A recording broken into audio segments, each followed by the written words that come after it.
ሰላም ጤና ይስጥልኝ እንደምን ሰንብታችኋል የተከበራችሁና የተወደዳችሁ አድማጮቻችን በወንጀል የምርመራ ስራዎች ላይ ትኩረት የሚያደርገው ሸገር 991 ፕሮግራማችን ለዛሬም መድኃኒተኛው ጋር ሄዱት የቤት እመቤት የትገቡ የሚል ታሪክ እናስደምጣችኋለን እስከ ፕሮግራማችን ፍጻሜ አብራችሁን እንድትቆዩ በአክብሮት እንጋብዛለን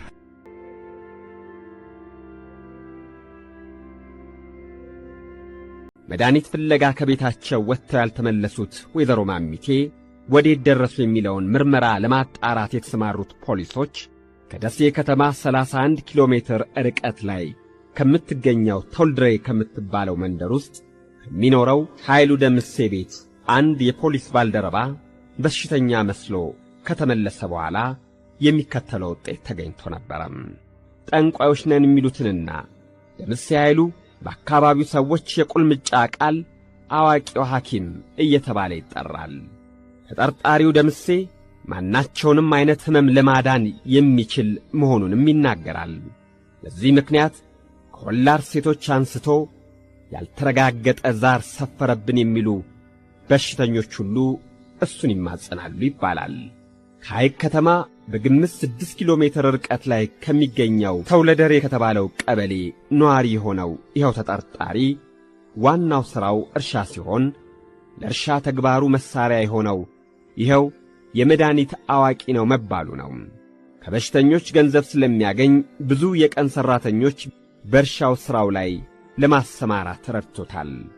በዚህ የተነሣ በዚህ አካባቢ ካሉ ቤቶች ሁሉ የእሱ መኖሪያ ቤት ጎላ ብሎ ይታያል። ከተጠርጣሪው መኖሪያ ቤት ገብቶ ስለ ሁኔታው ጠለቅ ያለ መከታተል እንዲያደርግ የተሰማራው አንድ የፖሊስ አባል እንዲህ ይላል። ከተጠርጣሪው መኖሪያ ቤት አካባቢ የደረስኩት ከቀኑ 9 ሰዓት ገደማ ነው። በዚህ ጊዜ ወደ ቤት ለመግባት ሞክሬ አቶ ደምሴ ያለመኖራቸው ስለተነገረኝ ከውጭ ተመልሻለሁ። የተጠርጣሪው መኖሪያ ቤት በሁለት አጥሮች የተከበበና የደመቀ ነው። የመጀመሪያው አጥር በአጋምና በሌላም እሾህ ጥቅጥቅ ብሎ የታጠረ ሲሆን በመግቢያው ላይ በድንጋይ ላይ የተካበ እድሞ አለ።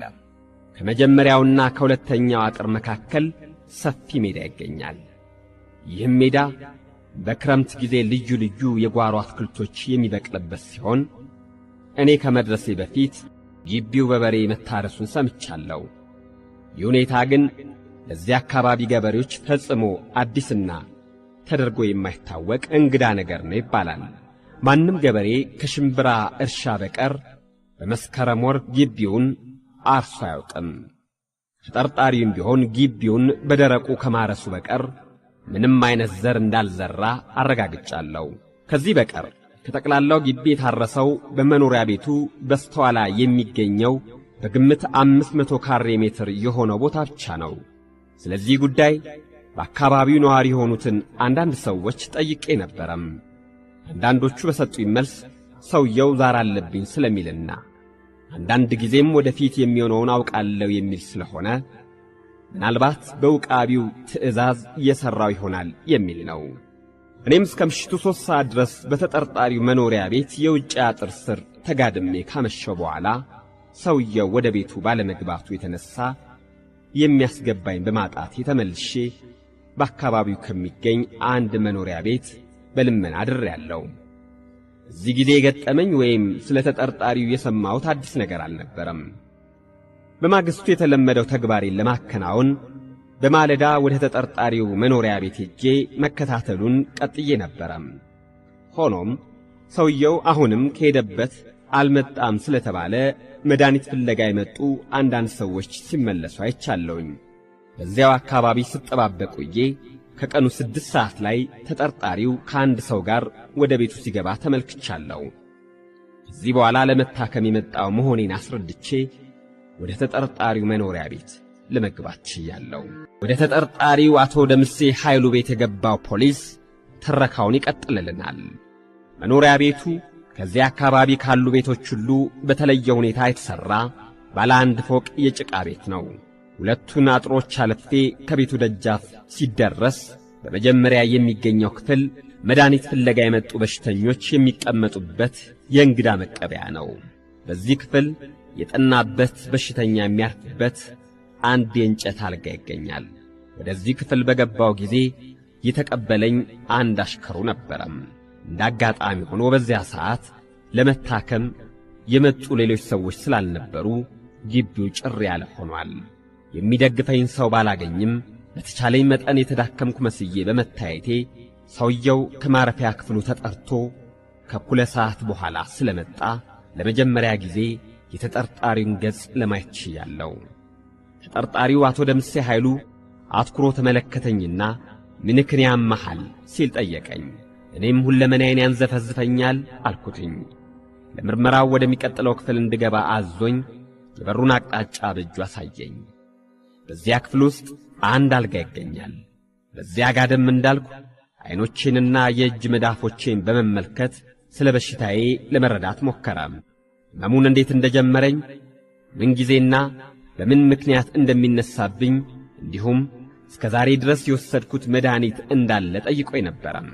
ለዚህ መልስ ከሰጠሁት በኋላ እቤት ከምትገኘው ሚስቴ ጋር ያለኝን አንዳንድ ሁኔታ ጠይቆኛል። በመጨረሻም ለእኔ የሚሆነውን መድኃኒት ሊያገኝ የሚችለው ከ15 ቀን በኋላ መሆኑን ገልጾልኝ ለጊዜው እቤት ከደረስኩኝ በኋላ በቀን 4 ጊዜ እንድውጠው 12 ኪኒኖች ሰጥቶኝ አሰናፍቶኛል። ለዚህም የከፈልኩት 3 ብር ብቻ ነው። ከተጠርጣሪው ጋር በምነጋገርበት ጊዜ አንዳንድ ሁኔታዎችን ለማጥናት ሞክሬያለሁ። በክፍሉ ውስጥ ከሚገኝ አንድ አነስተኛ ጠረጴዛ ላይ የመድኃኒት መውጊያ መርፌ ከነስሪንጉ ተቀምጦ ነበረም። ከዚህ በቀር በአንድ አሮጌ የወረቀት ካርቶን ውስጥ በመርፌ የሚወሰዱ በትንንሽ ብልቃጥ ውስጥ ያሉ መድኃኒቶች በብዛት ተመልክቻለሁ። ከበላያችን ከሚገኘው ከፎቁ ክፍልና ከጎናችን ከሚገኘው አንድ ክፍል ውስጥ ድምፅ አልሰማውም። በእኔ በኩል ከዚህ የተሻለ እዚህ አካባቢ ጥናት ለማድረግ የማይቻል ስለሆነ መከታተሉ በዚሁ አቁሜ ተመልሻለሁ።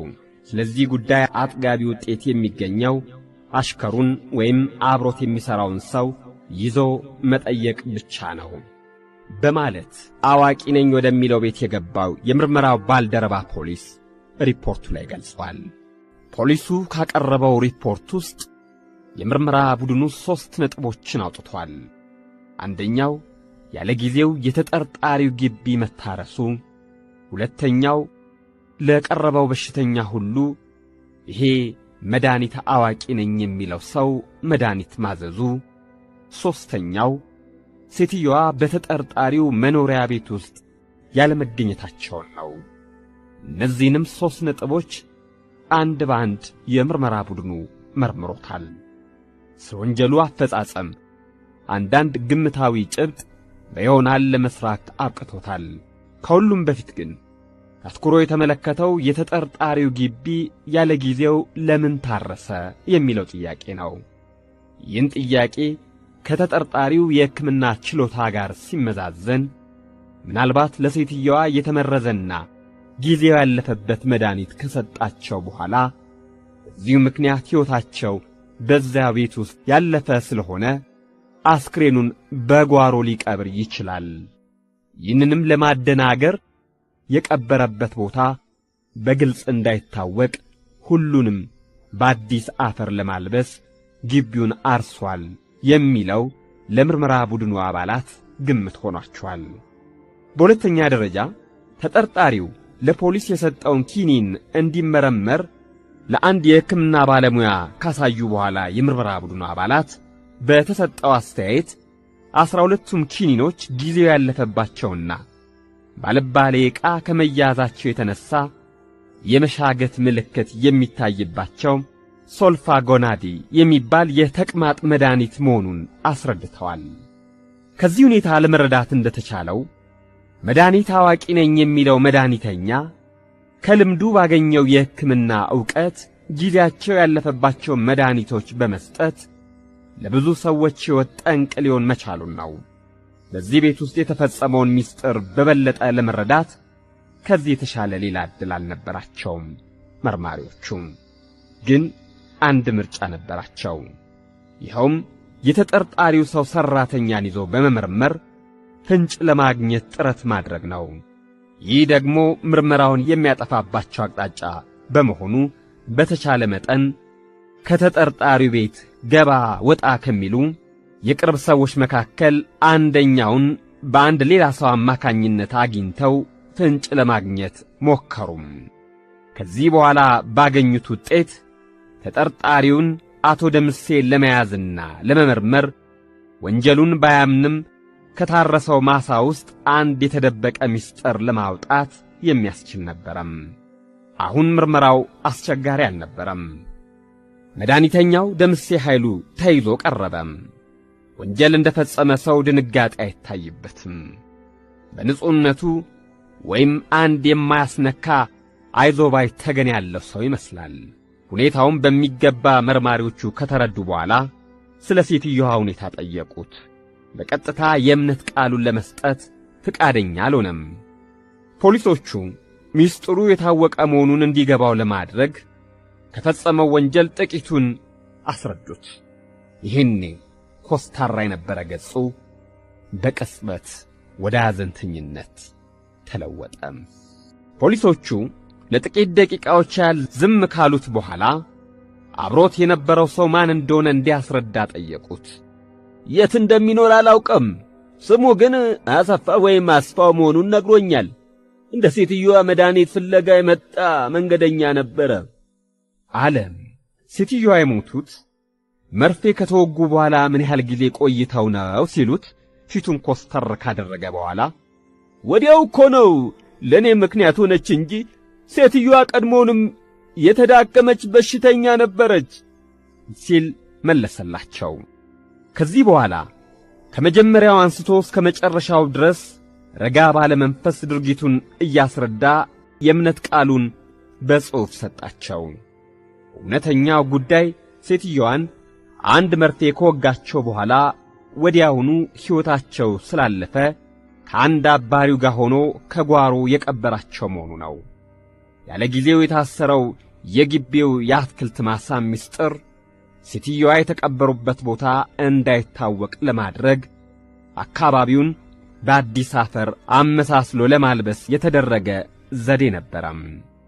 የመርማሪዎቹ የመጨረሻ ተግባር የሟቿን አስክሬን ከማሳው ለማስወጣት የተጨበጠ ማስረጃ ለማግኘት ስለሆነ ከደሴ ከተማ አንድ ሐኪም አስጠርተው የአካባቢውን ሽማግሌዎች ይዘው ለበሽታ መከላከያ የሚሆን መድኃኒት በነፍስ ወከፍ ከታደላቸው በኋላ በተከሳሹ መሪነት ከመኖሪያ ቤቱ በግምት 50 ሜትር ርቀት ላይ በሚገኘው ቦታ ላይ የታረሰውን ማሳ ማስቆፈር ጀመሩ። ወዲያውኑ ከአንድ ጉድጓድ አፍ ላይ ደረሱ። የተቀበረውን አስክሬን አገኙት።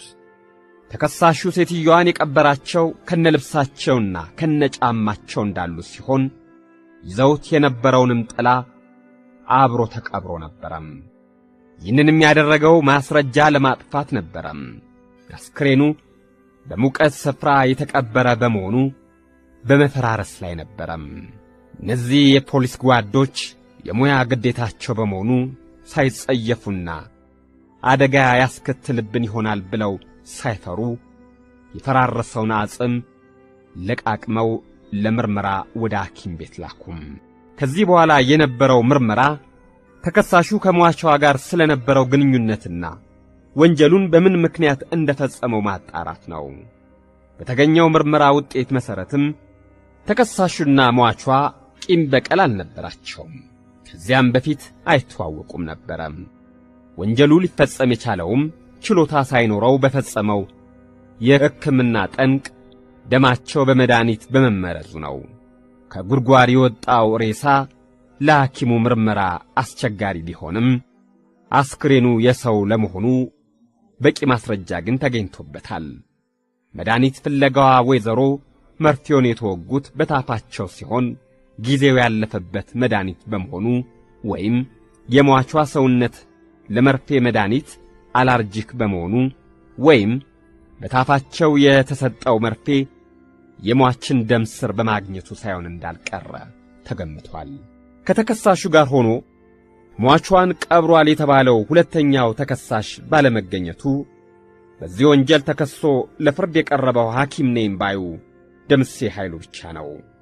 አቃቤ ሕግ በተከሳሹ ላይ ክስ የመሠረተው አንደኛ በወንጀለኛ መቅጫ ሕጉ መሠረት በተራ አገዳደል ወንጀል፣ ሁለተኛ የሕክምና ችሎታና ፍቃድ ሳይኖረው በማከሙ፣ ሦስተኛ አስክሬን በመደበቅ። ደሴ ያስቻለው ከፍተኛ ፍርድ ቤት በቀረበው ክስ መሠረት ማስረጃውን ከመረመረ በኋላ መድኃኒት አዋቂ ነኝ የሚለውን መድኃኒተኛውን ደምሴ ኃይሉን በ5 ዓመት እስራት እንዲቀጣ ፈርዶበታል።